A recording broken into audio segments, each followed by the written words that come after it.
Бүгд хамтдаа залбирцгаая. Биднийг хайрладаг өршөөнгүй бидний Бурхан амин. Бурхан таныг мэдгүй, танаас хол гэм нүгэл хийгээд амьдарч байсан биднийг та өрөвдөж, биднийг аврахын тулд Бурханы цорын ганц хүү Христийн дэлхий рүү ирж, бидний амсах ёстой байсан хараал шийтгэлийг бидний өмнөөс амсаж, Есүс урсгасан үнэтэй цаараа бидний нүгэл хэлэнцгийг үрдуучилж, дахиж хараал шийтгэлийг авах шаардлагагүй болгож, биднийг аварж өгсөн тэр агуу нэгүсэлтэн талархаж байна. Биднийг Бурханы хүүхэд болгоод Бурханы мөнхийн ус руу орох тэр сур алдартай нэгүслийг өгсөн тань талархаж байна. Энэ цаг мөчид эзэн таны үнэтэй цараа аврагдсан бид бүхэн эзний өмнө хамтдаа зүглээд эзний нэгүсэл ба хайрыг магтандуулж, эзний үгийг сурж, эзэнтэй хамт байдаг энэ ариун нөхөрлж байгаад үнэхээр их баяртай байна. Энд байгаа хүндэс бүрийг та ажиглан анхаарч, Бурхан минь та өөрийнхөө нэгүслийн хүч чадлын материалаа түшин тулж, биднийг улам илүү шинчилж, бүрэн төгс болгож, Бурханы хүүхдийн хувьд ичиг зүйлгүйгээр үлдсэн амьдралаа өнгөрүүлж чадхад та туслаарай. Бурханы хүсэл ба алдрын төлөө бүх зүйлээ хийж чадхад та биднийг захирч удирдно. Бидний сэтгэл амьдралд Бурхан таныг харахад зохисгүй харанхуй зүйлсүүд бас нуугдсан гин нүглүүд байгаа бол эзэн та өөрийнхөө үгээр илчлэн ухааруулж, эзний үг нэгүслэр биднийг улам илүү шинчилж хүчрхэгжүүлж өгнө. Улс даяараа манай чуулган, дэлхийд даяараа манай чуулган хэцүү хүн нөхцөл байдалд сайн мэдээд хараж байгаа бүх ахын дүүстэй зэмд хамт байж, ариун сүнсний хүч чадал ба ариун сүнсний хүч чадлаар хамт байгаараа энэ дэлхийн ертөнцийн гин нүгэл өдрөөс өдөрт нэмэгдэж, нэг өдрийн дотор юу болох нь мэддэхгүй үнэхээр төгшөөртэй байгаа лээ. Бид өөрсдийн хүчээр энэ хорон муу ертөнцийг таваад гарч чадахгүй. Эзэн та хоёрын үг болон ариун сүнсний хүч чадлаар биднийг түшин тулж, бид Бурханы хүүхдийн хувьд ичиг зүйлгүй амьдарч чадхад биднийг захирч өгнө хэмээн чин сэтгэлээсээ залбирч гуйж байна. Бидний дунд итгэлээрээ сул дорой, мөн өвчтөй, янз бүрийн асуудалтай байгаа хүмүүс байгаа бол та нэг бүрчлэн анхааран харж, нэг ч хүн бүдэрч унахгүй байхаар эзэн таныг түшин тулж өгнө хэмээн хүсэж байна. Хэрэгтэй цагт маань та бид бүхэнд үгээ өгч, бидний явах замыг зааж өгдөг билээ. Энэ цаг мөчиж өгсөн эзэм та өөрийнхөө илчилж харуулахыг хүсэж байгаа өөрийнхөө үг нэгүслийг, мөн Бурханы ариун хүсэл юу болохыг та бид бүхэнд илүү их ухааруулж мэдүүлж өгнө. Бидний эзэн Есүсийн нэрээр гун залбирлаа. Амен.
Магднууны багийнхан үнэхээр их баярлалаа. Маш их хичээлээ. Тамхан магтандуу ер нь сонсохдоо за сайн дуулах нь муу дуулах нь гэж бодож сонсдог. Тамхан магтандуу сонсохдоо утгыг нь бодож сонсох хэрэгтэй. Манай энэ магтнууны үг бол ер нь дандаа аврагдсан итгэгч хүмүүс өөрсдийнхөө амьдрал, өөрсдийнхөө итгэлийн амьдралдаа болж бийсэн итгэлийнхаа гэрчлэл, аль эсвэл залбирал, өчил, шийдвэрээ шүлэг болгон бичсэн. За тэрийг сүүлд нь одоо өөр хүн одоо тэр шүлгэн дээр нь ая оруулаад тэгээд магтан дуу болгосон.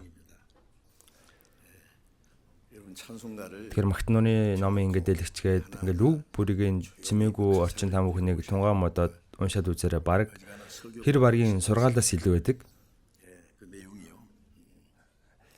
Энэ магтнуун дотор Бурхны нэгүсэл хайр шингэсэн байгаа. Мөн бидний итгэлийн өчил, шийдвэр, мөн сайн мэдээг хэрхэн тараах уу, яаж залбирах уу ингээл ер нь олон хэрэгтэй зүйлсүүд байгаа.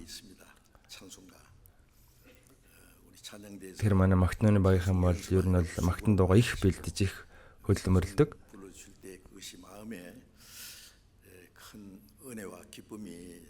За тэгэхээр ер нь бол тийм ээ дуулж байгаа хүмүүсийн дууг сонсоход бидэнд их сайхан нэгүсэлтэй байдаг. За бүгдээрээ Библиэс олж харъя. 1-р Петр 4-р бүлэг. 1-р Петр 4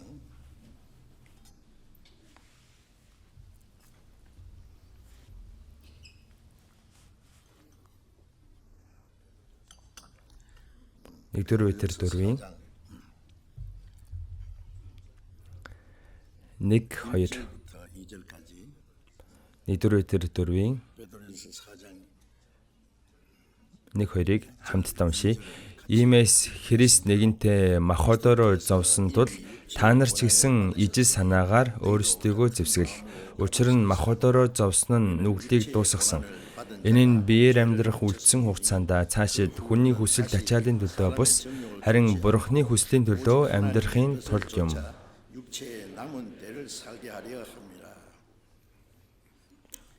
За эсний өдөр ер нь хөвчлэн эзэн дотор оршдог амьдрал гэсэн сэдвээр үс урж байгаа.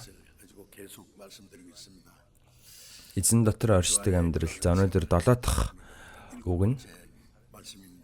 За өөр сэдв бодож үзсэн л дээ. Гэхдээ яг нэг тохиромжтой гой сэдв олдохгүй байгаа ч ер нь бол хамгийн гой сэдв бол эзэн дотор оршдог амьдрал юм шиг байна. Иохан 15:3 дээр та нар миний хэлсэн үгээр хэдийн цэвэр болж миний дотор орших тун би ч та нарын дотор оршино гэж гарч байгаа. Эзэн өөрийнхөө үнэтэй цаар бидний нүгэл хэлэнцгийг уучилсан. За тэгээд нэгүслээрээ биднийг аварсан. Энэ үгийг ухаарах үед бидний сүнс цэвэрсэн. Тэгээд бүгдээ аврагдсан. Эзэн аврагдсан хойд миний дотор оршигтун гэж тушаасан. Оршигтун гэж байгаа энэ үг бол оршиж болно, оршихгүй байсан ч болно гэсэн утгатай шүү дээ. За жоох хүүхэд ингээл нэраа хүүхэд ээж аав гэр бүлийнхаа хайр халамжин дотор өсөөл томордог шүү дээ. Тэр хүүхдэд бол ээжээсээ холдож болохгүй шүү, ааваасаа холдож болохгүй шүү гэж хэлэх шаардлага байхгүй шүү дээ. Ягаад гэвэл тэр хүүхд ээж аавгаа орхиж явах хүч чадлаггүй юм чинь. Харин хүний хувьд болохоор бидний сүнс аврагдаа зогсохгүй. Бидний нөгөө махбод ч яг хэвээр байж байгаа. Бидний доторхон Бурхны хуулинд баярладаг. Тэгсэн хэрнээ бидний эрхтнүүдэд өөр хууль байгаа шүү дээ, тийм. Махбодын хүсэл байгаа. За тэр махбодын хүсэл Бурхны үгэнд их дургу. Өөрийнхөө хүснээр амьдрах гэдэг.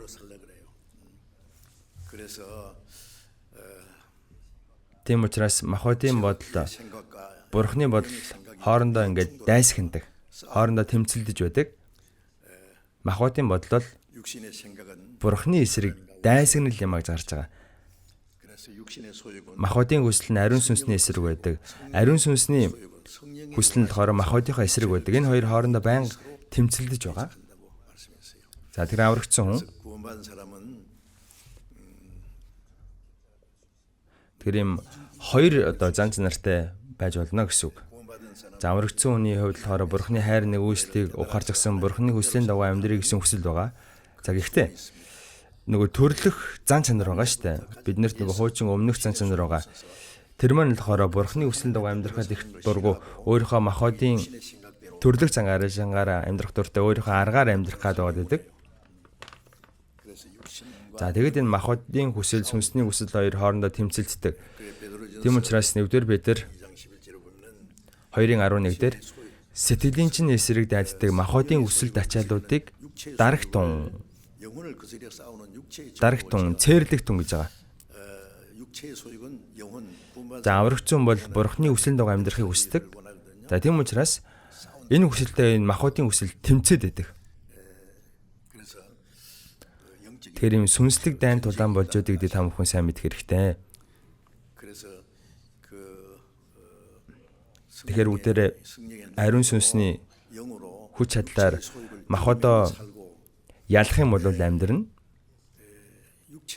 Харин махбодынхоо хүсэлтэд ялагдах юм бол бидний амьдрал үхнэл гэсэн үг. Ром 8 дээр их дэлгэрэнгүй гарч байгаа. Хоёр ийм оршихуй хоорондоо тэмцэлддэг. Тэгэхээр үүнд бүгдээрээ ялах хэрэгтэй. Бүгдээр аль болох ариун сүнсний хүч чадлаар үгээр махбодоо ялаад ариун сүнсээ дагаад амьдрах ёстой. Тийм учраас Эфес 5:18 дээр дарсан бүс огтур үүнд хэд самрал буй харин сүнсээр дүүрэ гэж гарч байгаа. Согтуу хүн бол өөрийнхөө хүснээр дураараа байх гэдэг шүү дээ. Өөрийн ухаанг болчдөг, самарчдаг согтуу хүн чинь бас их зоригтой болдог. Тийм учраас дарсанд бүү согтур гэсэн. Ганцхан хүн дарсанд согтдог болов үгүй шүү. Зарим нь мөнгөнд, зарим нь эмгтэй хүнд, зарим нь энэ ертөнцийн зүйлсэд янз бүрийн хүмүүс ингээд солиороод автчихдаг, согтчихдаг. Тийм учраас ариун сүнсээр дүүрэ гэсэн. Аврагдсан хүний дотор ариун сүнс байгаа. Аврагдсан бол Бурхны нэгүслээр нүглээ уучлуулад аврагдсан мөнх амьтаа болсон, бас ариун сүнстэй болсон. Ариун сүнс гэдэг чинь эзний сүнс. За та бүхэн үнийг мэдэхгүй байсан ч аврагдсан хүний дотор байгаа үг сурж байгаад мэддэг. Миний дотор ариун сүнс байгаа юм байна штэ гэд. За нэлэх нэрээ хөхт бол өөрийнхөө би дотор зүрх байдаг юм уу, бөөр байдаг юм уу, элэг байдаг юм уу гэдгийг бол мэдэхгүй штэ. Байхгүйсэн ч байж л байгаа. Мэдэхгүй байсан ч байж л байгаа. Дараа нь том болоод одоо хүний бие эрхтний талаар сурж агаад миний бие дотор чинь элэг байдаг юм байна, бөөр байдаг юм байна, зүрх байдаг юм байна гэл нэг нэгээр нь мэддэг штэ. Яг үүнтэй адилхан аврагдах юм бол Бурхны бидэнд өгсөн тэр агуу нэгүслийг бүгдийг нь ойлгохгүй, бүгдийг нь мэддэггүй. Гэхдээ энэ Библийг сурж агаад миний нүглийг нэрээ мөнхөд уучлалцсан штэ. Би ингээд нэрээ дахин төрсөн, мөнх амьтаа болсон. Аврагдсан хүмүүсийн дотор мөнх амьтаа болсон гэдгийг мэддэггүй хүмүүс байдаг. Тийм учраас 1-р Иохан ном дээр та нар мөнх амьтаа гэдгийг мэдээсэй гэсэндээ би үүнийг бичлээ гэсэн үг гарч байгаа. Дээрэс нь ариун сүнс миний дотор байгаа юм байна. За үүнийг мэдхээр өмбөр гайхдаг. Эзэн миний дотор байгаа юм байна. Иохан 14:20 дээр тэр өдөр гэдэг нь аврагдсан өдөр шүү дээ. Та нар миний дотор, би та нарын дотор байхыг та нар мэдэх болно. Миний дотор байна гэдэг чинь, дотор нь байна гэдэг чинь ингэж нэгдэж байна. Нэг болсон гэсэн үг. Миний дотор байх тун гэдэг чинь үргэлж эзэн дотор байхыг хэлж байгаа. Эзэн дотор байна гэдэг чинь эзний нэгүсэл дотор, эзний амин дотор, ариун сүнсний хүч чадал дотор, үгэн дотор, эзний цагиргаан дотор, эзний хамгаалалт, удирдлагын дотор байх ёстой гэсэн утгаар хэлж байгаа үг. Тэгэхээр эзэн дотор байна гэдэг чинь дотроо маш олон утгатай. Христэд итгэгчийн амьдралыг тэр чигт нь эзэн дотор оршдог амьдралаа гэж хэлж болно. Дахин төрсөн хүний амьдрал. Дахин төрсөн хүний амьдрал чинь эзэн дотор оршдог амьдрал. За бүгдээрээ үнийг олон талаас нь сурж байгаа шүү дээ. За өнөөдөр бүгдээрээ эхлээд 1-р Петр 4-ийн 1 дээр гарч байгаа. Христ нэгэнтээ махбодороо зовсон тул та нар ч гэсэн ижил санаагаар өөрсдөө зэвсэглээ гэж байна. Эзэн биднийг аврахын төлөө тэр ариун нэгэн Тэнгэр газрыг бүтээсэн бүтээгч бурхантай эргэтгэж адилхан нэгэн хүний биеийг өмсөд. Есүс бол хүн биш. Есүс бол бурхан. Бурхантай яг адилхан. Бурхантай тэгш. Филиппо 2-ын 6 дээр хэдийгээр тэрээр бурхны дүр байсан ч бурхантай адилхан байсан. Гэхдээ тэр бурхантай тэгш байхыг хүссэнгүй. Харин өөрийгөө юу ч үгүй болгон боолын дүрийг авч хүнтэй адил болжээ гэсэн. Бурхан хүн дүрэгтэй ирсэн нэгэн бол Есүс. За тэгээд хүнээр энэ дэлхийд ирээ зогсохгүй. Есүс хааны ордон төрөөгүй, баян айл төрөөгүй, их ядуу нэг мужааны гэрт төрсөн.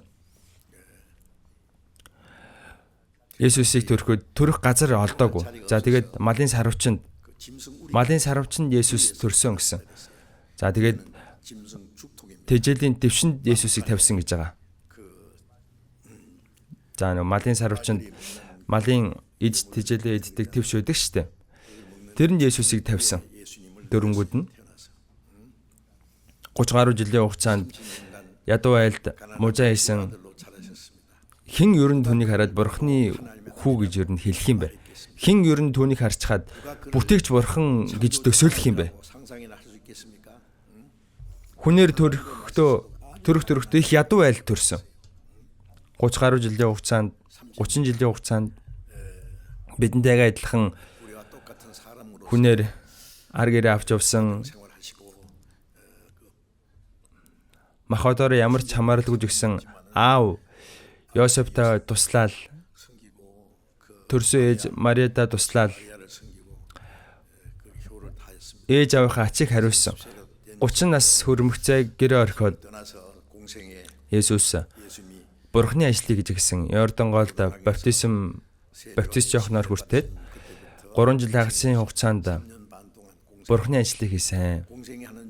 Есүс 3 жил хагасын хугацаанд ажиллахдаа ор хоронгүй байсан.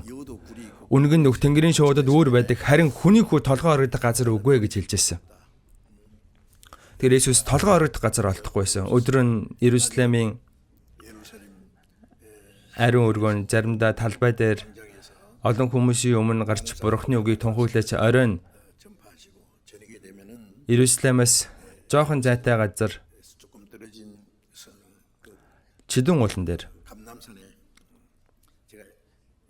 би Иерусалимд 3 удаа очижсэн. Очих тоолондоо би Чидүн уул руу очисон. Чидүн уул нь Чидүн мод байгаа, олив мод шүү дээ, тэ. Шамнартайгаа хамт тэнд Есүс унтдаг байсан. Шамнартайгаа хамт тэнд нөхөрлөөл өөрийн шүүдэр зохиулаад Есүс чигтэй хувцастай л унтдаг байсан. Ганцхан Чидүн уулан дээр биш, олон газараар явж ер нь бол их л хэцүү амьдарсан. Гэм нүгэлгүй тэр нэгэн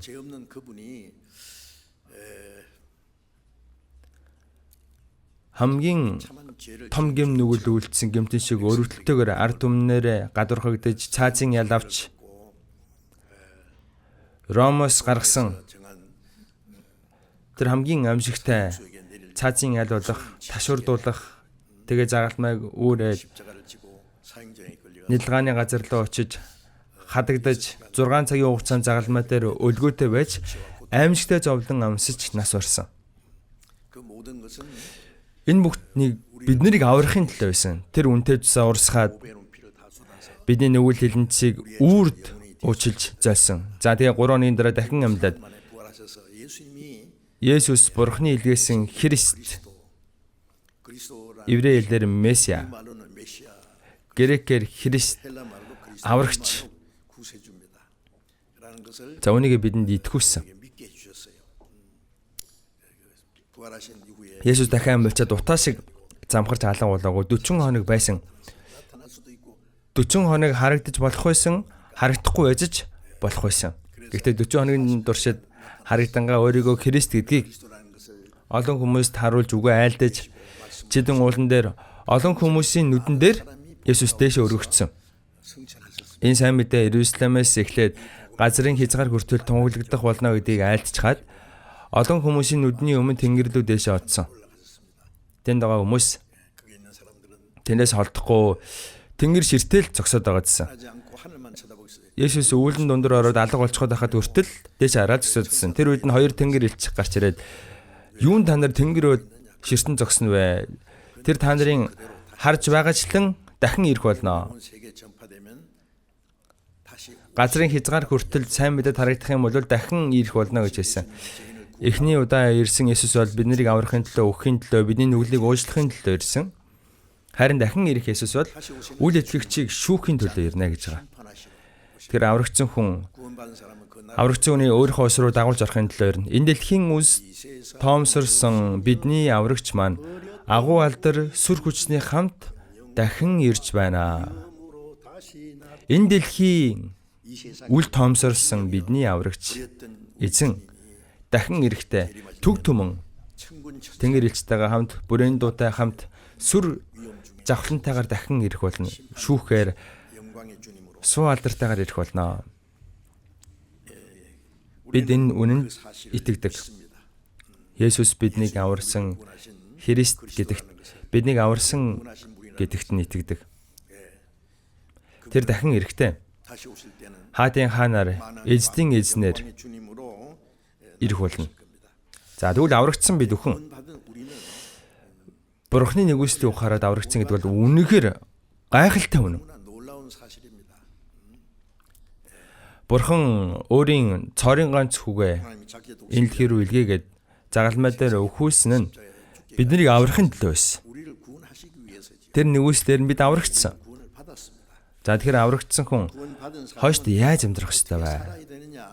Аврагдангуудаа шууд девац руу яваад өгчдөг байсан бол уул нь бол их амархан. Гэхдээ бид нар энэ дэлхий дээр амьд байна. Амьдаа хугацаанд их ажилтай. Бид ертөнцийн хүмүүсээс шал өөр шүү дээ. Уул нь яг адилхан хүмүүс. Бид нэр мөнх хамтай болсон хүмүүс. Девачнд орох найдвартай болсон хүмүүс. Бурхан бидний аав болчихсон. Бидний амьдарч байгаа зорилго өөр. Бидний амьдралын хэлбэр хэм маягч өөр байх ёстой. Аврагдсаны дараа Христэд итгэгч хүн эрхэн яаж амьдрах ёстой вэ гэдгийг маш дэлгэрэнгүй айлцсан. Үнэхээр аврагдсан муу юм бол ингэж амьдрах ёстой. Бид нар Есүс итгэж байгаа нь энэ ертөнцийн шашин шиг нэг шашинтай болцсон гэсэн үг биш шүү дээ. Бид мөнхийн ам, суу алдар, найдвартай болсон.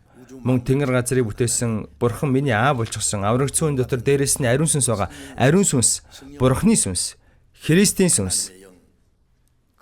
Ариун сүнс нэг утгатай үг Ромын дээр гарч байгаа. За саний үнс үгэн дээр Христ махбодороо зовлон амсчихсан гэсэн. Эзэн энэ дэлхий дээр ирээд махбодороо зовлон амссан.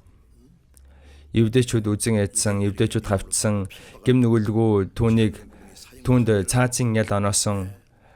Тэр амжигтай ташуураар ташуурдуулсан, загалмайг үрээд нэлгааны газар руу очиж хадуулаад тэндээ нас барсан. 6 цагийн хугацаанд үгээр илэрхийлэхийн аргуугаар зовлон амссан. Есүс махбодороо зовлон амссан. Та нар ч гэсэн үүнтэй адилхан байгаарай гэсэн. Эзэн бид нарыг аврахын төлөө зовлон амссан. Харин бид эзний төлөө зовлон амсдаг. Яагаад бид нар эзний төлөө зовлон амсдаг? Христэд итгэгчийн хийх ёстой ажил байгаа. Эзний тэр явсан мөрөөр дагаж явах. Эзний үлдээсэн мөрөөр явах. Тийм учраас Филиппо 1:29 дээр учир нь Христийн төлөө түн зөвхөн итгэх бус. За бидэнд нэгүслийг өгсөн түн зөвхөн итгэх бус. Түүний төлөө бас зовхон та нарт сойрхогдчихэ гэсэн. Бид нарын нэгүслд итгэхэд аврагдаа зогсохгүй энэ эзний төлөө ганцхан итгэх бус зовлон амсах ёстой. Аврагдсан хүнд зовлон байгаа. Бурхны үсрэн дагуу амьдрий гэх юм бол энэ хором ертөнцийн та нар ертөнцийн биш. Гагцгүй би та нарыг ертөнцөөс сонгосон юм а. Тиймээс ертөнц та нарыг үзэн ядна гэсэн. Бид энэ ертөнцийн биш учраас энэ ертөнц өөрсдөө адилхан биш байдаг учраас бид нарыг үзэн яддаг. Мөн бид нар эзний сайн мэдээг тарахад их дургуутдаг, бид нарыг бас эсэргүүцдэг. Тийм учраас бид бурхных харин бүх ертөнц нь ёрын нэгний дор байдаг. 1-р Иохан 5:19 дээр гарч байгаа. Энэ ертөнц тэр чигтээ ёрын муу нэгний дор байгаа. Харин бид нар бурхны дор байгаа. Диавол бурхныг эсэргүүцдэг. Тийм учраас бурхны хүүхдүүдийг хавчдаг.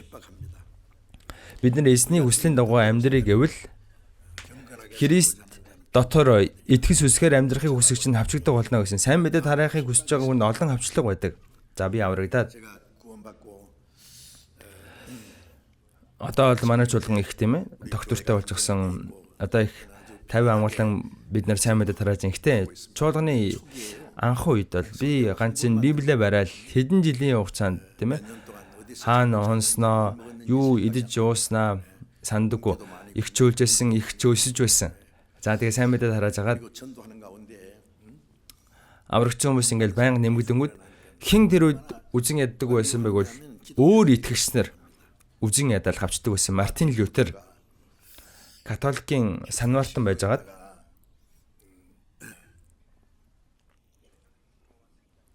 Ром 1:17 дээр гардаг. Зөвхөн итгэлээр амьдрнаа.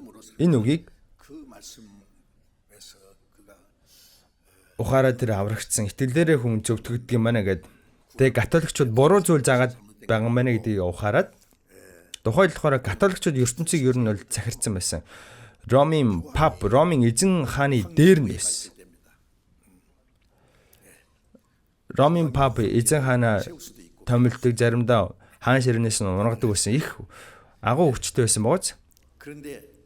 За гэтэл энэ Ромын папийн өдөөс Мартин Лютер тэмцсэн. Лютер католикчууд буруу юм заагаад байна гэж хэлтэл Мартин Лютерийг санаартан байхаа боллоо гэд огцруулах бичиг явуулсан байна. За тэгээд нөгөө Мартин Лютер болохоор нөгөө огцруулах бичиг тэрийг аваад одоо нүдний өмнө дээр олон хүмүүсийн нүдний өмнө дээр шатаачихсан.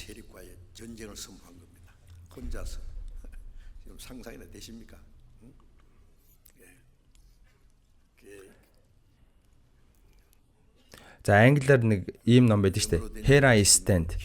За би нөгөө теологийн сургууль сурдаг байхдаа тэр номыг аврагдахаас өмнө сурж байсан. Одоо Германд байгаа Усонгон гэдэг пастор Мартин Лютерийн Here I Stand гэдэг номыг Солонгос хэл рүү орчуулж байсан. За тэр ном дээр гарч байгаа. Тэрийг та бүхнийг олоод уншаарай.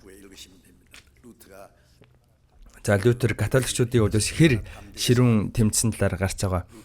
Лютерийг алах гад цаазын ял онрох гол байсан. Гэтэл Лютер бууж өгөөгүй эцсийн хүртэл тэмцсэн. Бурхан Лютерийг хамгаалсан.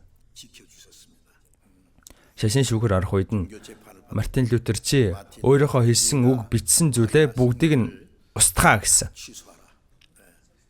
Тухайн болохоор нөгөө бичихч машин, хэвлэгч машин яг гараад ирчихсэн байсан. Тийм учраас Мартин Лютер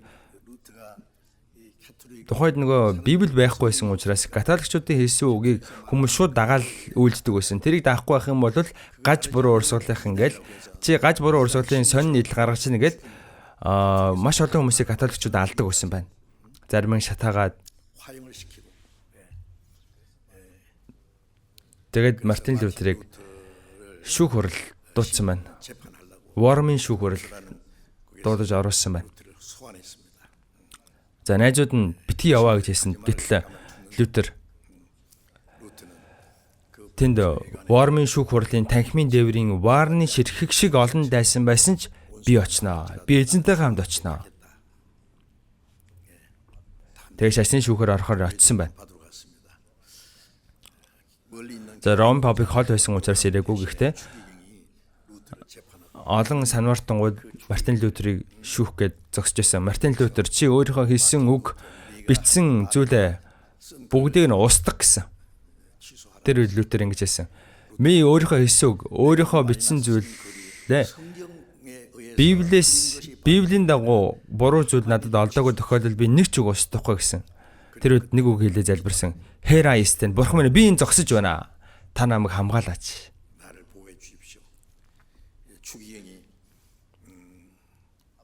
За тэгээд хэд хоногийн дотор Германаас яв гэсэн байна. Тэгээд нөгөөсөндөө цөлсөн Лютерийг. За тэгээд хинч Лютерийг алсан ч аллагын гин нүгэл гэж тооцохгүй, гимт хэрэггээ тооцохгүй гэд Лютерийн амийг үнгүүдүүлсэн байна. За тэгээд Лютер буцаж явж байхад л гинт Лютер алга болчихсон. Маш олон хүмүүс Лютер Тэнгэрийн шувуу газрын энэ хулганд мэдэгдэхэргүйгээр өгчлээ гэж ярьсан. За гэтэл тэр үед нэг язгууртан их баян хүн маш том эдлэн газартай нэг язгууртан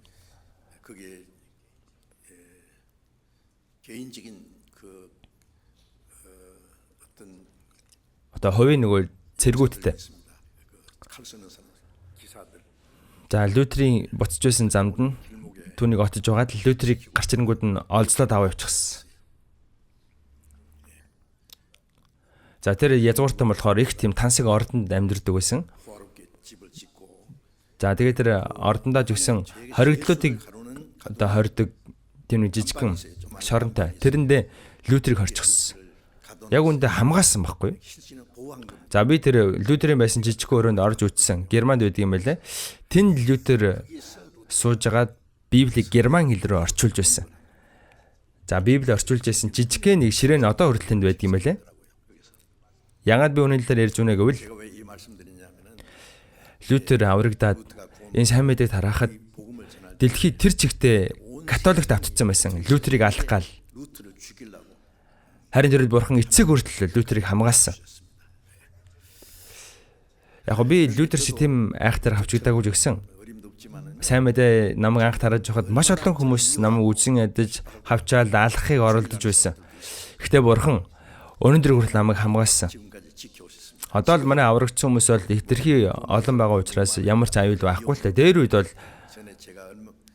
аврагдсан хүмүүс цөөхөн байхад бол намайг ер нь устгах гэж, намайг ер нь хөнөөх гэж оролддог хүмүүс байсан. Христэд итгэгч хүмүүс. Анх үед. Гэхдээ бурхан намайг хамгаалдаг байсан. Үнэхээр гайхамшигтай. За иймэрхүү зүйл бидэнд тохиолддог маа гэхэд бүх хүнд, бүх Христэд итгэгч нарт бурханы хүслийн дагуу амьдарч сайн мэдээг тараа гэх юм бол заавал хавчлага ирдэг гэдгийг битгий мартаарай. Зовлон гэж байгаа. Олон сорилтч байх болно. Эзэн биднийг аврахын төлөө зовлон амссан. Харин бидний итгэлээс ахихын тулд, итгэлээр амьдрахын тулд, сайн мэдээд хараахын тулд бидэнд амсах ёстой зовлон гэж байгаа. Бурхан зовлон өгдөг. Христ махадороо зовлон амссан гэсэн. Ямар зовлон амссыг та бүхэн мэдж байгаа үстэй. Христийн амссан зовлон. Та нар жигсэн адилхан сэтгэлээр зовлон амсах болно гэсэн. Эзэн биднийг аврахын төлөө зовлон амссан. Харин бид нар эзний хүслийн төлөө амьдрахын төлөө, бурханы алдрын төлөө, энэ сайн мэдээг тараахын төлөө түүнтэй адилхан сэтгэл өөртөлж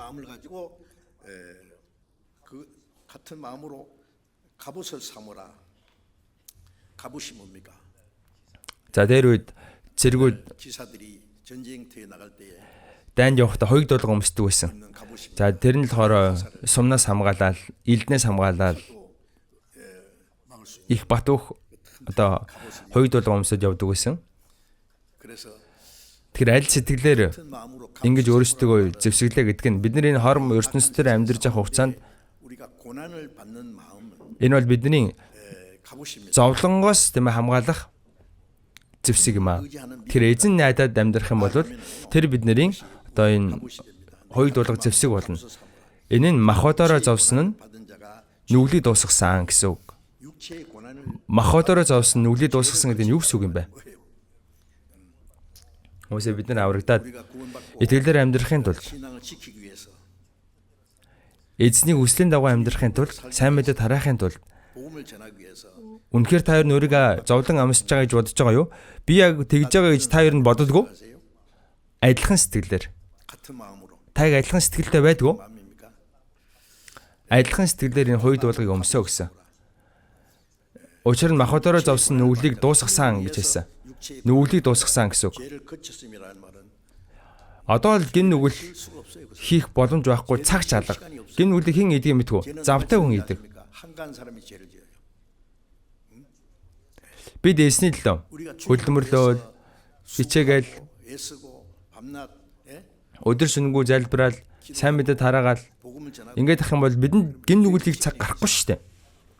Ундаг дугуй. Дөрөөгөө жигээд урагшаа явж ижил унахгүй шүү дээ. Зогсох юм бол унна. Христэд итгэж хүн. Эсний үгийг сахиад, эсний үгэнд дуулууртай байгаад, эсний хүслийн дагуу амьдарч сайн мэдээг тараах хэрэгтэй. Бидэнд хийх ажил өчнөө их байна. Гэхэд зөө зовлон байна. Хавчигднаа.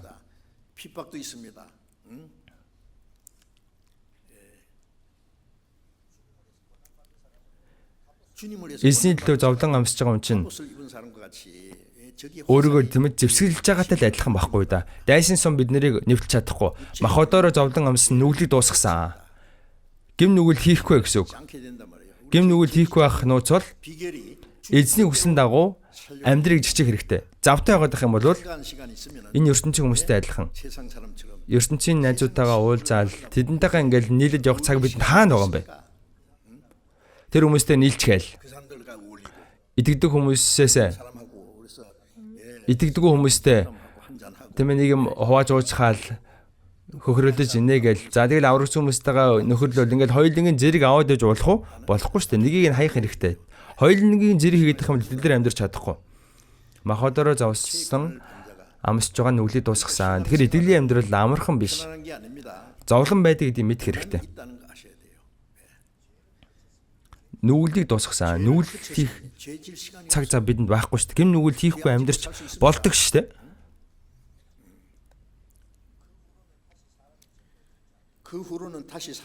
Дахиж хүний хүслийн дагуу бишээ гэсэн. Аврагчсайхаа дараа Бурхны хүслийн дагуу амьдрахын төлөө зовлон амсж байгаа хүн гим нүглийг дуусгасан. Эзний хүслийн дагуу амьдрж байгаа хүн гим нүгэл их зав байдаггүй. Дахиж хүний хүслийн дагуу биш. Тэгсэн хүн дахиж махбодийнхаа хүслийн дагуу амьдрдаггүй.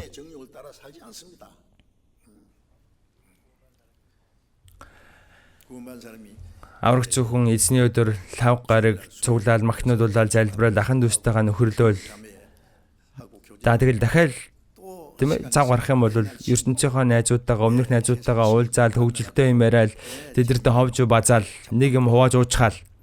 Тэгээд иж болох юм уу? Муу нөхдүүдээс хол бай гэсэн. Муу нөхөр сайн зан чанаруудыг эвддэг гэсэн. Муу нөхрүүдээс хол бай гэсэн.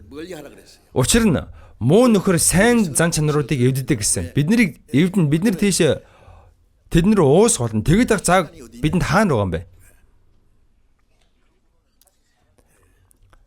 Дахиж хүний хүслийн дагуу бус махбодийнхаа хүслийн дагуу амьдрахгүй харин Бурхны хүслийг дагаж махбодийнхаа үйлдэлсэн амьдралуудыг өнгөрөх болно гэсэн. Зөвхөн Бурхны хүслийг дагаж махбодийнхаа үйлдэлсэн өдрүүдийг өнгөрүүлнэ гэсэн. Тэгэхээр бидний махбодын хувьд аврагдаад эзний өмнө очих очтлоо хэр их цаг хугацаа бидэнд үлдсэн байгаа гэдгийг мэдэхгүйсэн тийм их үлдээг байгаа. Төлөл 116:12 дээр надад хандсан бүх өөмөр чихэн төлөө би эзэн юу уцаах вэ гэсэн. Тэр аврагдсан хүнийн Бурхны өөрт нь өгсөн энэ хайр нэгүсэлд юугаар яаж хариулах вэ? Эзэн нэгүсэлд хариулахад бид нар үнэхээр сул дорой. Эзэн нэгүсэлд хариулахын тулд бидэнд өгөгдсөн цаг хугацаа дэндүү богинохон байна. Яг үндэ Бурхны цорын ганц хүн ачиг нүгэлтнийг аврахын төлөө загалмай дээр өгсөн. Харин би эзний төлөө 100 удаа өгсөн ч тэр нэгүсэл бүгдэнд нь хариу барьж чадахгүй. Бүгдийг нь хариулж чадахгүй. 100 удаа өгч чаддгүй юм гэхэд нэг удаач болохгүй эзний төлөө амьдрах хэрэгтэй биш гэж юу гэж бодож байна? За ингэж хэлэхээр нөгөөдгөө л хэлж чинь энэ ч одоо олон удаа хэлж байгаа штэ. За мэдлээ гэж юу н яаж байгаа? Мэдчихэд юу н юу хийж байгаа юм? Бурхны нэгүсэлд хариулахын төлөө юу н амьдрж байгаа юм уу? Бид нар ямар тоглоом хийж байгаа юм уу? Тоглоод байгаа юм уу? 장난치는 겁니까? 우리가 예? Эзэн биднийг аврахын төлөө өөрийнхөө амийг зориулсан. Элчнэр энэ сайн мэдээг харахын төлөө бүгд өгсөн. 이 복음을 전하기 위해서 다 죽었습니다. Бид эзний хүслийн дагуу амьдрахын төлөө, эзний сайн мэдээг тунгаглахын төлөө бид нар ч гэсэн өхөн гэсэн шийдвэртэй байх ёстой. 그걸 각오로 해야 됩니다. Би буруу хэлсэн үү? Үгүй нь ойлгомжтой зүйл үстэй. 그 당연한 것이죠. Махотоороо завсан нүглийг дуусгасан. Ингээд нүглийг дуусгасан. За үүнээс хойш. 그 후로는 За тэгвэл үүнээс хойш яах вэ? Одоогийн нүглийг цаг байхгүй юм чинь. 시간 없고 Хүний хүслийн дагуу амьдрахгүй, махотын хүслийн дагуу амьдрахгүй. Одоо зөвхөн бурхны хүслийг дагаж махотынхаа үлдсэн өдрүүдийг өнгөрүүлэх болно. Бидний махотын үлдсэн өдрүүд бол тийм их биш. 얼마 안 됩니다. Тамхан одоо энэ дэлхийн ертөнцийн юу болж байгааг харж байгаа үстэй. Библиэлд бичигдсэн байгаа төгсгөлийн үеийн тэмдгүүд, шинж тэмдгүүд бүгдээрээ бидний амьдарч байгаа энэ цаг үед биелж байна. Цаг нэг л биш байна. 과거에 우리 시대를 상상할 수 있어요. Том гүрнүүд бүгдээрээ л 강대국이 цөмөн зөвсгтэй болчихсон бие биен руугаа дайрах гал байж байна. 어르렁대고 있습니다. Өнөөдрийн мэдэн дээр лөө өчигдрийн мэдэн дээр лөө 오늘 신문인가 어제 신문인가 거기에 가자 지구에 Газийн зурус дээр 하마스가 이스라엘을 공격했잖아요. 처음에 Хамасчууд Израиль руу анх дайрсан. За тэрнээс хойш Израильчууд 그때부터 Хамас руу довтолж Газийн зурууст 가자 지구를 одоо байнга одоо дайн хийсэн. За үүнээс хойш одоо нийтдээ 70 мянган хүн өгчөд байгаа гэсэн. Одоо хүртлийн дайн дуусаагүй л байна. Одоо яг хуу төр завсарлах гад тэмээ гэрээ явуулах гал байна. Хурдан одоо гэрээ бүтчихсэн. 70 мянган хүн өгсөн. 7만 명이 죽었다. За энэ дайн баг 2 жил болчихвоо яв. 그러니까 전쟁이 그런데 За хойштоо 이제 앞으로 Орос Израиль руу дайрахад Америк дундуур нь орж ирнэ. 미국이 개입하고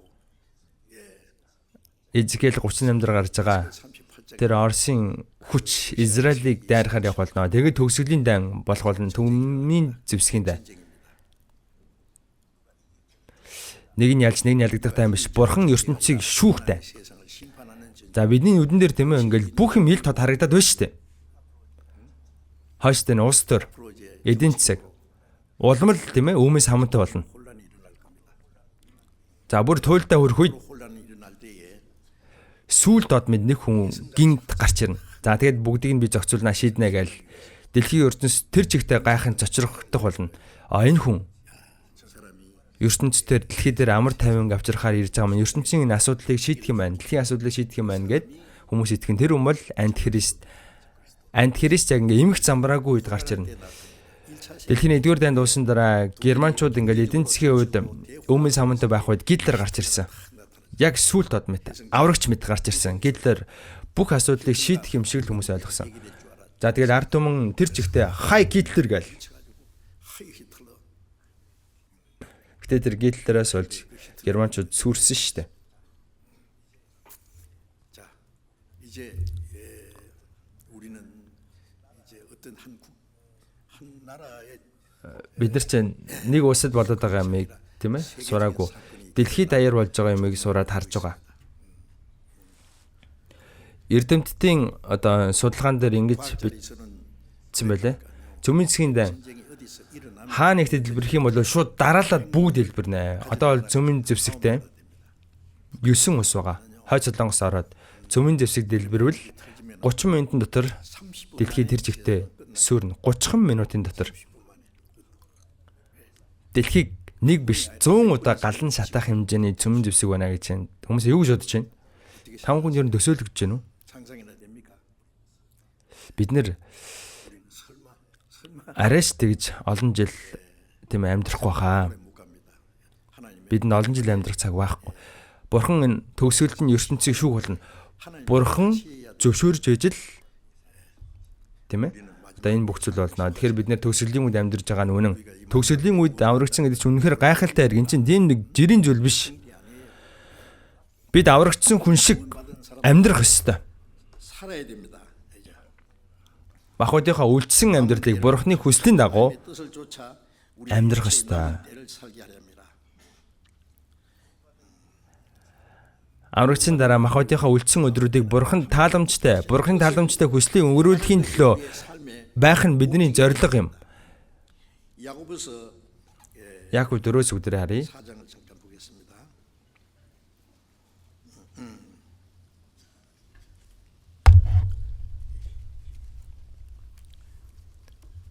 Яаков 4 야고보서 4장 4:15 хамт уншия. Та нар харин оронд нь эзэн хүсвэл бид амьд байж үүнийг болон түүнийг хийн гэжээр 16 түнчлэн та нар ихэмсэг зандаа сархдаг. Иймэрхүү альва сархал нь ёрийн муу зүйл юм. 사랑은 다 악한 것이라. 여기서 Та нар харин оронд нь эзэн хүсвэл. 주의 뜻이면 Тэгэхээр итгэж хүмүүс 우리 그리스도인들 эзний хүсэл юм бол 주님의 뜻이면 амьд байж, 살기도 하고 эзний хүсэл юм бол 주님의 үхэж, 뜻이면 эзний хүсэл 주님의 энийг хийгүүл энийг хийгээ, тэрийг хийгүүл тэрийг хийгээд эзний хүсэл биш байвал би өөрийг ичнээ хийх хүсэжсэн ч хийхгүй байх хэрэгтэй.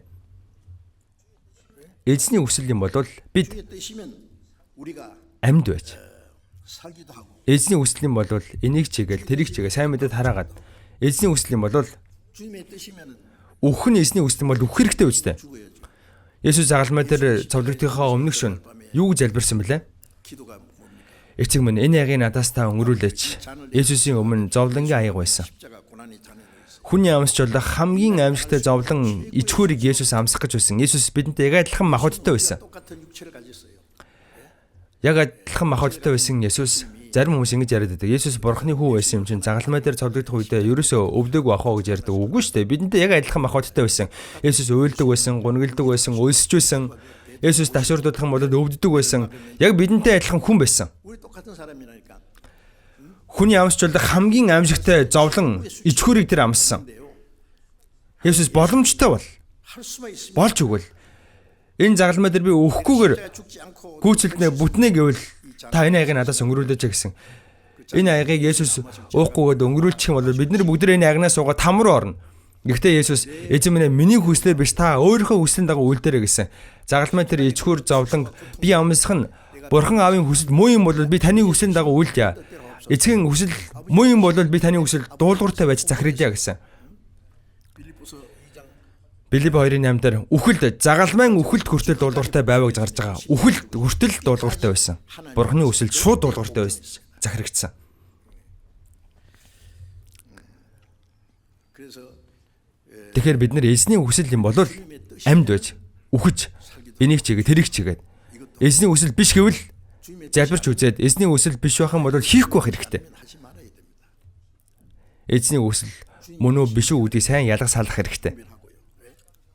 Итгэлийн амьдрал бол 그 신앙생활은 итгэлийн амьдрал бол 비장한 것 шийдвэрээр болдог зүйл юм аа.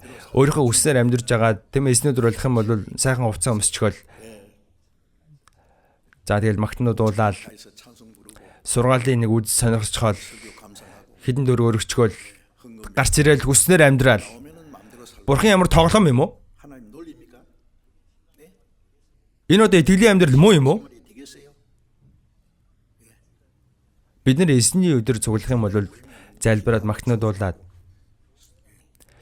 энэ чуулган гэдэг үгний утга бол 가르칠 교자 заахын тулд цуглдсан хүмүүсээ сурахын тулд цугласан хүмүүсээ гэсэн. Бурхны үгээр бид бүхэн тийм ээ Бурхны үгээр заалгуулсан дагуу амьдрах хэрэгтэй. Сургаа сонсчоод 설교 зүгээр үзэл сонирхч бол мартаад байх юм бол ямар хэрэг байгаа юм бэ? Сонсоод мартаж байгаа мартагч бас харин хэрэгжүүлэгч байх хэрэгтэй гэж хэлсэн. Гэхдээ сонсоо мартчих юм бол 버리면 하나님 Бурхныг үл тоочно гэсэн үг үстэй. Тийм биз дээ? 그렇잖아요. Гэхдээ сонсчоод үйлдэхгүй байх юм бол ямар хэрэг байгаа юм бэ? Аав нь хүн ингээд аавынхаа үгэн сайн сонсчоод үйлдэхгүй байх юм бол аавыгаа үл тоочно гэсэн үг үстэй. Бурхан аав бидэнд үл тоогдож болох юм уу? 당하면 되겠어요? Бид нар юу яах гэж сурдаг юм бэ? 우리가 왜 배우? Энэ үгийн дагуу амьдрахын төлөө сурдаг үстэй. 대로 살기 위해서 배우잖아요. 예? Ром 12-оос харъя. 로마서 12장을 Ром 12. 읽습니다. 로마서 12장.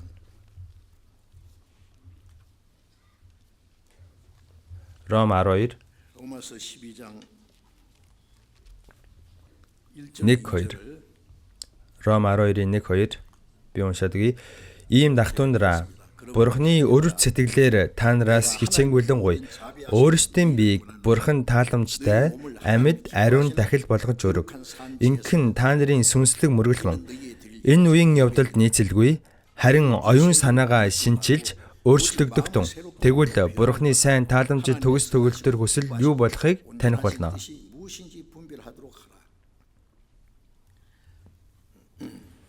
Тиймээс ах トゥ нараа аврагдсан хүмүүсийг хэлж байна. Илч Паул тийм аврагдсан хүмүүсийг ах トゥ нараа гэсэн. Бурхны өрөв сэтгэлээр та нараас хичээнгүйлэн гуя. Энэ үгийг утгавал Бурхны нэгүсэл, Бурхны хайрыг хэлж байгаа. Биднийг өрөвддөг Бурхны энэрл нэгүслийг хэлж байна. Бурхны өрөв сэтгэлийг авсан хүмүүсээ өрөв сэтгэлээ би та нараас хүсье гэж байна. Өөрсдийн биеийг Бурхан тааламжтай амьд дахил болгон өргөө. За урагшин дараа бидэнд байгаа зүйл бол энэ бие. Энэ биеэсээ өөр өргөх зүйл байхгүй. Энэ биеэ танд өргөж байна. Бидэнд байгаа хамгийн үнцэнтэй зүйл бол энэ бие шүү дээ. Тийм биз дээ. Би юу ч дээ. Би амьд байна. Би эрүүл байна. Би ямар нэгэн зүйлийг хийж чадж байна. Тэгэхээр энэ биеэрээ яаж амьдрах ёстой юм бэ? Өөрсдийн биеийг Бурхан тааламжтай амьд ариун дахил болгож өрг гэсэн. Эдрэг 26-гийн 19-20 дээр та нар өөрсдөө өөрсдийнх биш бөгөөд Бурхан та нарыг үнэтэйгээр худалдан авсан. Эзэн үхэж урсгасан тусаараа бидний биеийг худалдаж авсан.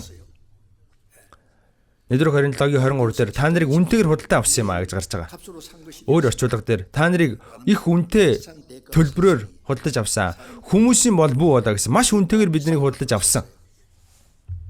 Эзэн өөрийнхөө үнэтэй тусаар миний сүнсийг биеийг төлбөрийг нь төлөөд авсан. Тэгэхээр өөрсдийнх биш ээ. Энд чи эзнийх өгсөн ч амьдрсан ч эзний хүслийн дагуу. Тиймээс биеэр Бурхныг алдаршуул. Тэгэхээр аврагцын хувьд энэ бие сэтгэл нь бүгд Бурхны алдрын төлөө энэ газар дээр амьд байгаа хань шүү дээ, үлдчихсэн байгаа. Хиний өмч болсон гэдгээ сайн санаараа. Та өөрийнхөө биш шүү дээ. Миний юм гэж юу байгаа юм бэ? Хаана байгаа юм? Эзэн биднийг үнэтэй төлбөрөөр худалдаж авсан. Бид нэр тамрын ох гэмтэн байсан. Гэтэл эзэн биднийг үнэтэй төлбөрөөр тэндээс татан гаргасан. За нэг боол болчих юм бол өвтлэл боочлогдно. Гэтэл нэг хүн хурч ирээд за би чамайг үнэтэйгээр худалдан авсан. Одоо чи ингэ эрхчлөлтөй болсон гэлээ. Тэгсэн чинь за тэгээд та хүснээр амьдраа гэсэн юм. Тэгсэн чинь нөгөө болч үгүй. Би одоо өөрөө чинь боолвол яа.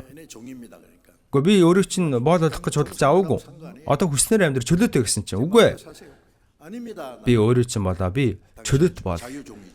Ингээд боолнд болж байсан. Бид нарыг эзэн өөрийнхөө боол хүчээр болгоогүй шүү дээ. Бид нар өөрсдөө сайн дураараа эзний боол болсон. Тийм учраас Галаат 1:10 дээр учир нь эдүгээ би хүмүүсийн тааллыг ирэх үү? Хэрэг би эдүгээ хүртэл хүмүүс таацуулсаар байсан бол Христийн зарц биш байхаасаа. Өөрийгөө баярлуулахын төлөө биш, бусдыг баярлуулахын төлөө биш, зөвхөн эзнийг баярлуулахын төлөө. Яагаад вэ? Яагаад гэвэл эзний боол болохоор.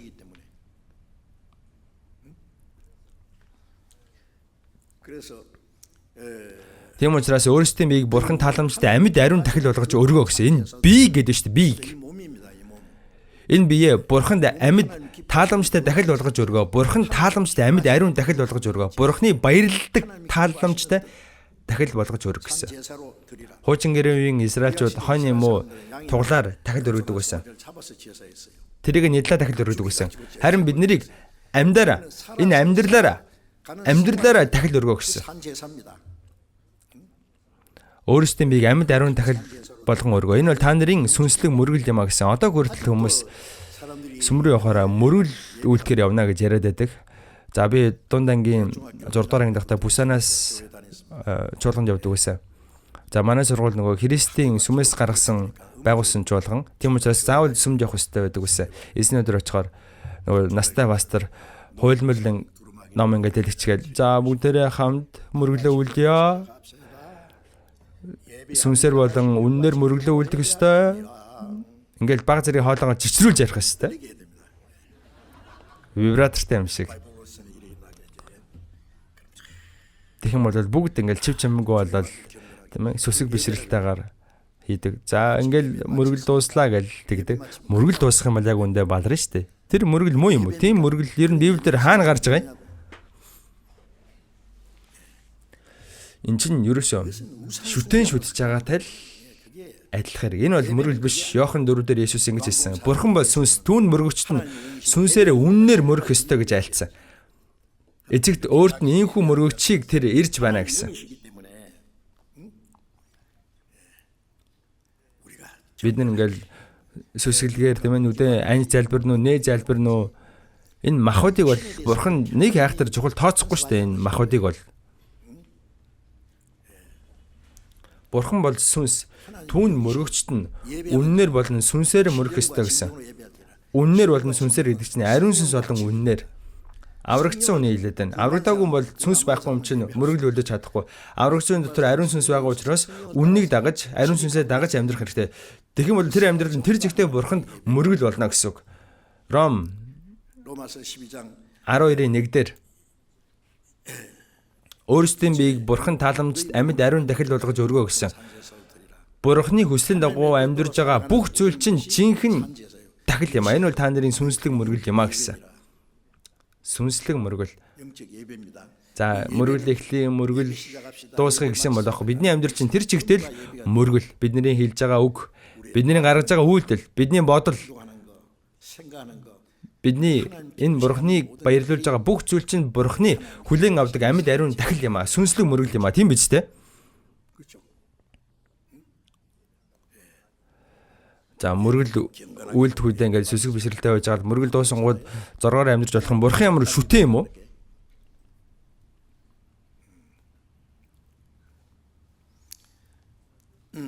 Энэ нь та нарын сүнслэг мөргөл мó. Та нар энэ үеийнхнийг дуурайлгүй.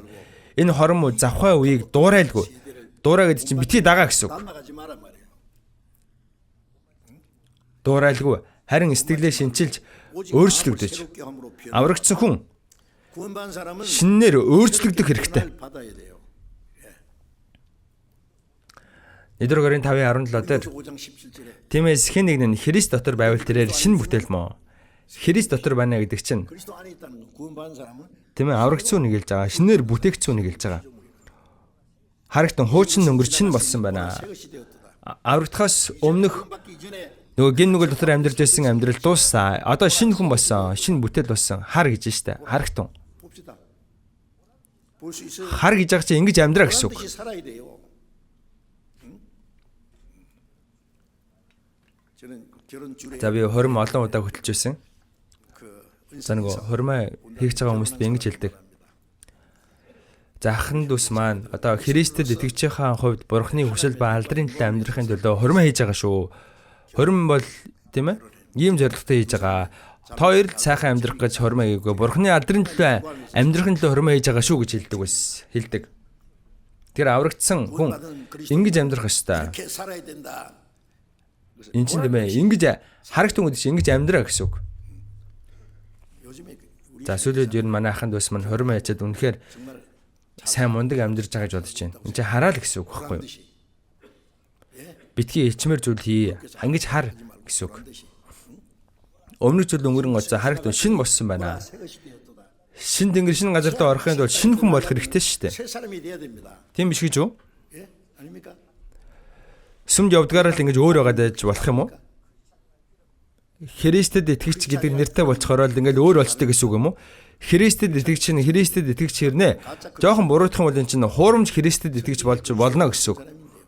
Библиэр гарч байгаа Христэд итгэгч хүмүүсийн талаар та бүхэн мэднэ үстэй.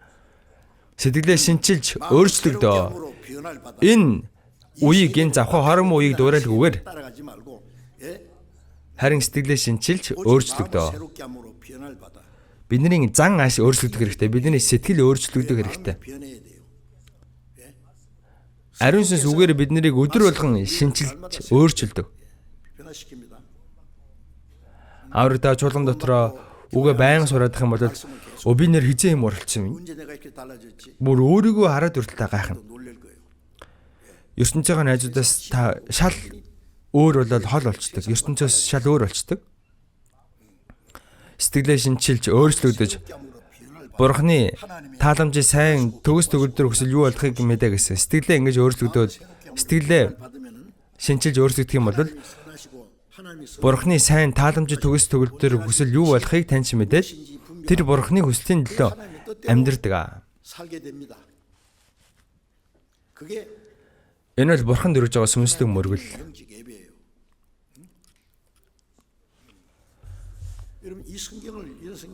За энэ Библийг бүр ухаартлаа. Зүрх сэтгэлдээ хоногчлоо. Нэг уншаад үзээрэй залбирангаа. Гоё үг штэ гэж зүгээр нэг өнгөрүүлээд байлгүйгээр энэ үгийг өөрийнхөө амьдралдаа, өөрийнхөө сэтгэлдээ, өөрийнхөө зан чанартаа шингэтэл тийм ээ уншаад үнэхээр би амьдралаараа энэ үгийг хэрэгжүүлж байна уу гэд бодох хэрэгтэй. Ном чин ном. Би чин би. Ном чин ном, би чин би гэж тустай байлгаад байдаг. Энэ Библийн үгийг л дуурайх хэрэгтэй. Иохан 1:14 дээр Есүс ингэж хэлсэн. Үг нь махбод болж бидний дунд оршин. Үг бол Бурхан.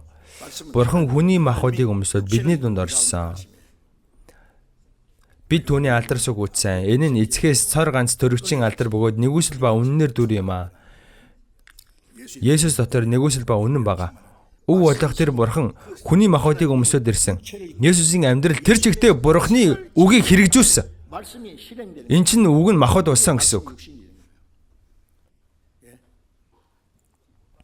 Бид хүнцэн аврагцсанаа дараа итгэлээр өсөх хугацаанд бидний хувьд гэсэн энэ үг махбод болох хэрэгтэй. Энэ үг миний махбодоор тэр чигтээ хэрэгжиж гарч ирэх ёстой. Энэ Библийн ганцхан сураал, мэдээл үйлдэхгүй байгаадах юм бол ямар хэрэг байгаа юм бэ? Ухаарад өөрийнхөө амьдрал сэтгэлдээ энэ үгийг хэрэгжүүлэхийн төлөө, сахихын төлөө энэ Библийг сурдаг үстэй тийм биш юм уу?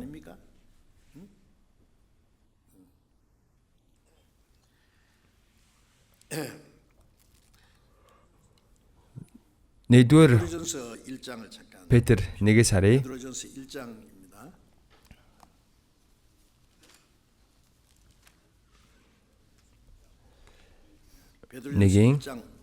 Нэгдүгээр Петр 1-ийн 5-аас 5절부터 베드로전서 1장 5절부터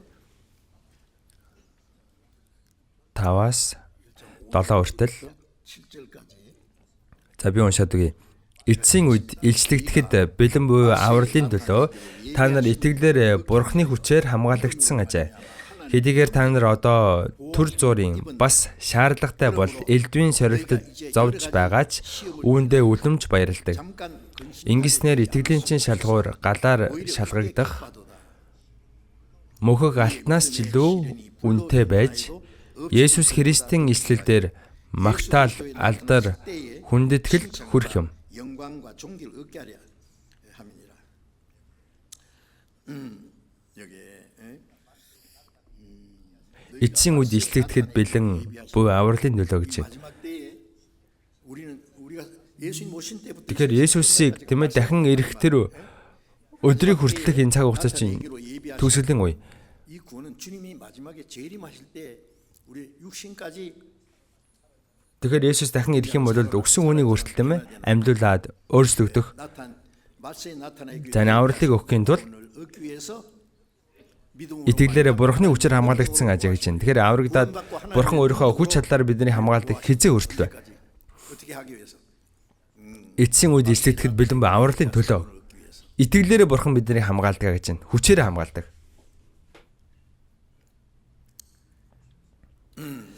За эзэн ирээд сүнс нь махбод нь өгсөн хүн амьлна. Бид нар болохоор амьдараа эзэнтэй уулзах тийм цаг үед амьдарч байна. Энох шиг. Яагаад өгөөл? Эзэн дахин ирэх үед дэндүү ойрхон болчихсон байгаа нь баттай үнэн. Ийм зүйлсүүд биелэхийг хараад хүнийхээ үүдэн дээр ч ойрхон ирсэн байгааг мэдэгтэн гэсэн. Эзэн ирэхээс өмнө ийм зүйл болно гэсэн. Нэмэрхүү зүйл биелж байгааг та бүхэн харах юм бол эзэн үүдэн дээр ч ойрхон байгаа мэдэгтэн гэсэн. Одоо ч та бидний энэ цаг үеийг хэлээд байна. Өнөө үе шиг ийм цаг үе өөр хизээ болж ирсэн юм бэ?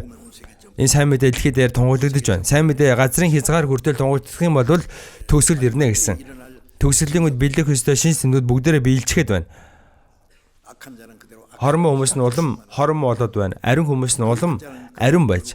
Деваз руу орох хүн шиг өөрийгөө бэлдэж, там руу ороход тийм ээ. Одоо зогсдогоор өөрийгөө бэлдэж байна. Итэл 요한계시록 22장 22 дээр гардаг. Зөв бусыг үйлдэгч нь зөв бусаа үйлцээр л байг. Бузар муугаараа л байг. 때가 가까웠느니라. Учир нь цаг ойрхон байна гэсэн. 판이에요. Деваз руу орох хүн шиг өөрийгөө бэлдэж, там руу орох хүн шигээ тийм өөрийгөө ингээл бэлдээл явж штэ. Ингэж гэм нүглэр дүрч байна. Тав хүн аль талд нь зогсож байна. Дунд нь ингээд хоёрын оронд байгаад байна уу?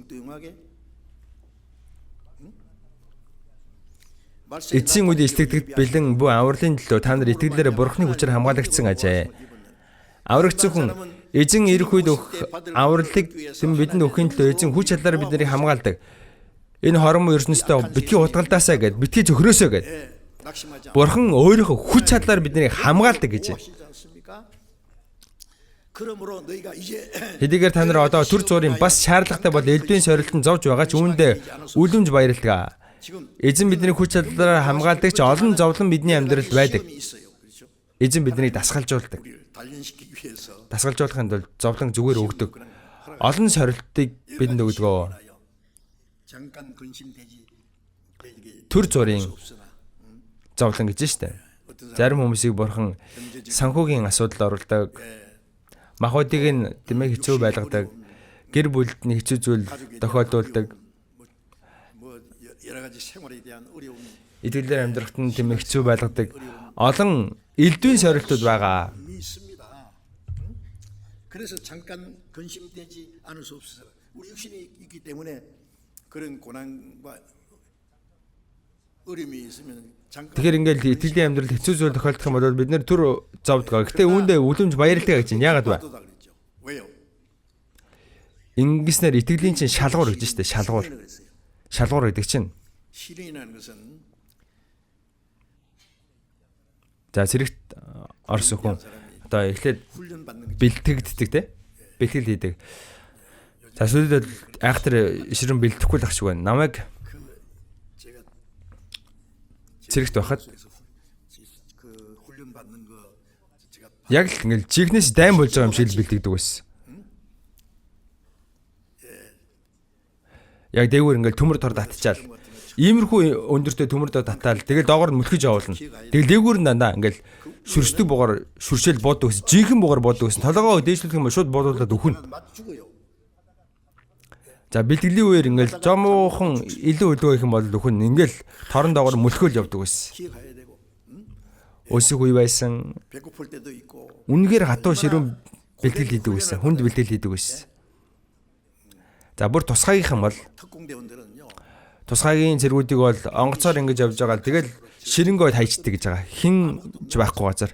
Тийш очиж өвс судгаж идэл, могоо барьж идэл, мэлхий барьж идэл, яаж хийж байгаа тэндээс амьд гарч ирэх ёстой гэж байгаа. Тэгэх юм бол тийм хүмүүс бол эгэл жирийн хүнд байдаггүй тийм онцгой хүчтэй болдог гэж байгаа. Тэг тийм тусгай хүн болдог гэж байгаа. 특공대원. За тийм учраас 그래서 하나님이 우리를 Бурхан итгэлийн шалгуур гэсэнтэй. Бурхан биднийг дасгалжуулдаг. 단련시킵니다.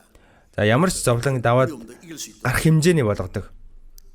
Итгэлийн чинь шалгуур 시련이 불로 연단해도 없이 гадар шалгагдах мөхөг алтнаас ч илүү үнэтэй. 금을 단련하는 게 За алтны уурхаагаас гарч ирсэн алтанд цэвэр алт гэж байхгүй. Маш олон хольцтой байдаг. Тэрийг гаргаж ирээд 캐내 가지고 бодисонд хийждэг. За тэгээ бүрэн ингэж хайлуулдаг. 녹입니다. 녹이면은 Тийм бол дотор нь байгаа бүх хольц нь ингэж арилждаг. Хольц байх юм бол дахиж хийгээл. 또 집어넣고 Тэгээ бүх хольцыг нь гаргаад шижир алт болгодог. 점검이 됩니다. Гадар шалгагдах 불로 연단해도 없이질 мөхөг алтнаас ч илүү үнэтэй. 금보다 더 귀한 Есүс Христийн илчлэлээр 예수 그리스도의 나타나신 магтаал алдар хүндэтгэлд хүрэх юм аа. 칭찬과 영광과 존귀를 얻게 하려 합니다. Эзэн ийм дасгалжуулалтаар бидний итгэлийг 믿음이 단련될 때에 бэлтгэдэг бахан. Тэгэд эзэн ирэх үед алдар магтаал хүндэтгэлд хүрэхийн тулд юм аа гэж. 존귀를 얻게 한다. 예, 우리 믿음의 시련 구원받은 편하 Тэр аврагдсан хүн тийм ээ эзэн дэрэгд байлаа гэдэг дандаа амар тайван байхгүй шүү дээ. Эзэн шалгадаг, галаар шалгадаг. Йов 23:10 дээр 23장 10절에 보면은 Йов ингэж хэлжсэн. Эзэн та намайг шалгасан. Би алт мэд урагч гарч ирнэ. 점검같이 나오리라. Эзэн намайг шалгах юм бол эзэн намайг 제거될 때까지 эзэн минь дотор байгаа энэ 단련하시면 우리 хольцуудыг арилгах хүртэл намайг шалгадаг. Энэ хольцын надаас арилтал, гартал. 지금같이 되리라. 그래서 Тийм учраас түрх хугацааны зовлон гэж байгаа. 있습니다. 고난. 2 дугаар Тимот 2 дугаар бүлэг. 2 дугаар Тимот 2-ын 10. 1장 10절 잠깐 봅시다. 디모데 후서 1장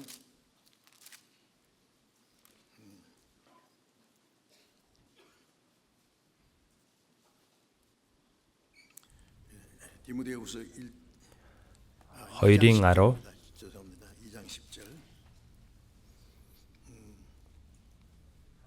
Хамт уншия. Иймээс Христ Есүс доторх авралыг мөнх алдрын хамт авах сонгогдсон хүмүүсийн төлөө би бүгдийг төвчнө. 구원을 영원한 영광과 함께 얻게 하랴. Илч Паул 바울 사도는 Евдээ хүн ерний харийнхны илч болсон хүн. Харийнхын сайн мэдээ тараахаар сайн хүлээж аваадсан ернэ. Өөрийнхөө 자기 동 тийм нутаг нэгтнүүд евдээчүүдэд тараахаар хүлээж авахгүй харин ч барах авчаад байсан. 그래서 Тийм учраас 자기 нутаг нэгтэн еврейчүүдэд аврагдахын төлөө чин сэтгэлээсээ залбирсан. Ром 9:10 дугаар үлдүүдээр гарч байгаа. Тийм учраас 그래서 내가 сонгогдсон хүмүүсийн төлөө гэж штэ. Еврейчүүдийг хэлж байгаа. Махбодоор сонгогдсон үндэстэн. Бүгдийг дэвчнэ. 그 많은 고난 Намайг хавчиж эсэргүүцчихсэн ч би дэвчнэ. 그 유대인들도 Христ Есүс доторх авралыг мөнх алдрын хамт авах. Христ Есүс доторх энэ ганцхан аврал гээгүй штэ. Алдар байна. Аврал болон мөнхийн алдрыг өгөхийн тулд юм а гэж штэ. Хүмүүсээ бид аврагдсан. 받았습니다. 이제 주님이 오실 Одоо эзэн ирэх үед бүгдээрээ алдрыг авах болно. Мөнхийн алдрыг авна. 영원한 영광이에요. 그 영원한 영광 Тэр мөнхийн алдар бидний хүлээж байгаа. 기다리고 있습니다. Израильчууд Египтэд 애굽에서 400 гаруй жил боолжлогдож байгаад Мошегийн тусламжтайгаар Бурхан 10 гамшиг буулгаад тэгэд Бурхан эндээс аварч гаргасан. Тэгээ улаан тагсийн хуурай газар мэд хувааж дундуур нь гаргаад дараа нь хаашаа авч өгдөг үлээ. Бурханы амлсан Канаан руу ордог. 가나안 땅으로 갑니다. 그 애굽 Тэр Египт бол гин үглэр дүүрэн ертөнцийн буюу сатаны иргэшээлд байгаа ертөнцийг хэлж байгаа. Мошегоор дамжуулан гарч ирсэн 이스라엘 민족을 끌어내는 Канаан бол Есүс Христээр дамжуулан биднийг аврахыг хэлж байгаа. Израильчуудад өгнө гэж амласан Канаан бол мөнхийн Деважинг 천국을 илэрхийлж байгаа. 표현하는 겁니다. Египтээс гарч ирээд Канаан руу 와서 가나안 땅에 들어가 орох хүртэл цөл 40 жил тэд байсан. За би өмнө нь хэлж байсан юм шиг байна. Үүс 7 дээр цөлдөг чуулган гэж гарч байгаа. 교회를 했어요. Хуучин гэрэн дээр чуулган гэдэг үг байхгүй. Гэхдээ 그런데 Үүс 7 дээр 사도행전 7장에 цөлдөг чуулган гэж гарч байгаа. 교회에 있었다. Цөл 40 жил 가는 것은 бид аврагчсан дараа чуулганыхаа амьдралыг өнгөрүүлдэг. Түш гэдэг чинь зовлонгийн тоо. Аврагчсан дараа эдгээр амьдрах хугацаанд эзэн хамт байдаг гэсэн зовлон байгаа. 고난이 있습니다. Өдөр нь 낮에는 үүлэн багнаар удирдаад, шөнө нь галан багнаар удирдаад, өдөр болгон мааннагаар хооллоод, хад зохиж ус гаргаад, 책을 쳐서 물을 먹이시고 дайснуутай тулдуулаад ялуулсан. Бурхан цөл 40 жилийн хугацаанд Канаан руу тэднийг орох өдрийг хүртэл Бурхан тэднийг хамгаалж, хооллож, 먹이시고 тусалж удирцсан. 도우시고 인도하셨습니다. 우리가 Бид аврагдаад Деважинд орох өдрийг хүртэл чуулган дах амьдрал чинь яг л цөлдөх амьдралтай адилхан олон зовлон байдаг. 고난이 있어요. Зовлон мэдээж хүн болгонд өөр өөр байна л та. Гэхдээ тэр энэ зовлонгоо сайн даваад гарах хэрэгтэй. Эзэн хамт байгаа учраас. 계시기 때문에 그래서 그 Тийм учраас 가나안 땅에는 영원한 영광이 우리 영원 Канаан бол тийм ээ. Деважинг илэрхийлж байгаа юм чинь Деваж чинь мөнх байна. Деваж руу оруулахын тулд Бурхан биднийг 우리를 шалгаж байгаа маа. Шалгуурт оруулаад бэлтгэж байгаа. 그래서 여러 가지 Тийм учраас олон зовлон сорилт ирсэн ч айх хэрэг байхгүй. 두려워할 것 없습니다. 야고보서 Яков 5-аас өдөр харъя. Яков 5. 야고보서 5장 7절 5-ын 7.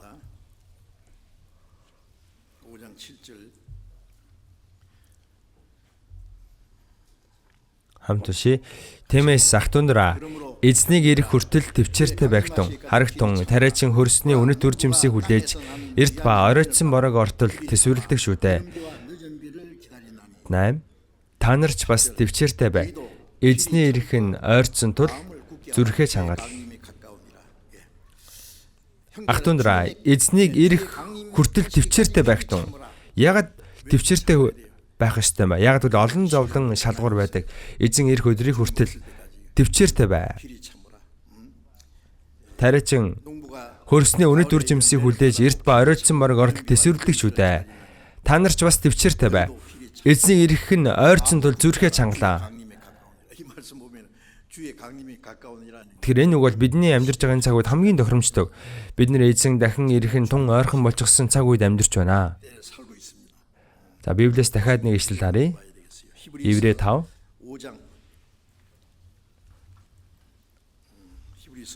Еврей 5:8. 5:8. Хамт уншия. Тэрээр хүүн байсан хэрн зовсон зүйлсээсээ дуулууртай чанарт суралцсан.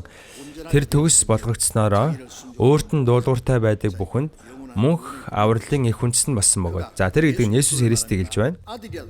Тэр хүүн байсан хэрнээ дуулууртай чанарт суралцсан. Зовсон зүйлсээсээ.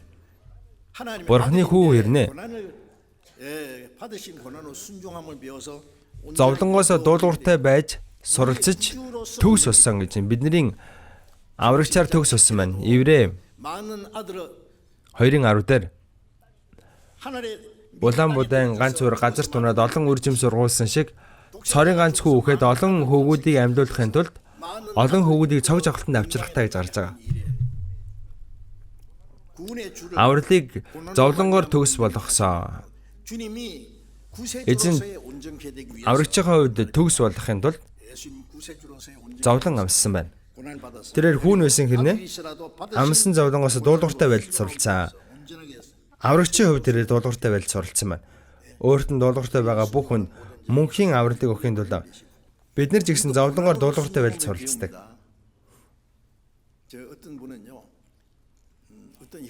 За зарим нэг ахын хувьд болохоор үнэхээр сайхан сэтгэлтэй, олон чадвартай. Бүх юм нэг сайхан ирнэ. Тасгалжаалагдаг байдаг. Англи хэлдэг сайн, их сайхан сэтгэлтэй, бүх юм нэг сайхан. Тэгсэн ирнэ. Ерөөсө бэлтгэдэггүй дасгалжуулагдаг хүн байсан. Сайхан орчинд ингээл ерөөхдөө их жаргаж өссөн. Жохон эцэм тохиолдохоор яхаа мэдгүй болчдөг. За тэр үед яах ёстой вэ? Тэр үний итгэлийн амьдрал нь хэцүү байгаа зогсохгүй хайрын сайн мэдээ тарах ажилчны хувьд зохистой биш. Хүмүүсээ бурхан бэлэн болсон дасгалцсан үнийг хэрэгэлдэг. Итгэлийн амьдрал жигсэн. Есүс амссан зовлонгоос дуулууртай байдалд суралцсан гэсэн. Бид бүхэн жигсэн зовлон дундаа бурханы хүслийн дагуу амьдрах дуулууртай байдлыг сурах хэрэгтэй. Тэгээд бүгдээрээ өөрсдөө итгэлийн зан чанарыг баг багаар төгс болгох ёстой. Есүс хүртэл дуулууртай байж зовлон амсчихад байхад эснэр маш их зовлон амссан. Итгэлээр амьдарч байгаа хүн зовлон амсах эсгүй гэж амснаа. Гэхдээ эзэн өөрөө хамт байна. Эзэн хамт бай тэр зовлоныг ялуулдаг, биднийг дасгалжуулдаг. Тэр мөнхийн алдар гавьяад орох зохистой хүн болохын төлөө. Энэ алдар чинь зовлонгоор дамжин ирдэг бахнэ. Тэр өдөр аврагцсайгаа дараа Бурхны ус руу орох өдрөө хүртэл цөлийн амьдрал шиг чуулганы амьдралдаа олон зовлон амснаа. Хов хүний хувьд ч чуулган ч гэсэн олон сорил зовлон байдаг ч гэсэн эзэн өөрөө хамт байж бидэнд тусалж биднийг дасгалжуулж бидний төгс болгоно. Тэр алдарт орох зохистой хүн болгож биднийг босгож өгдөг.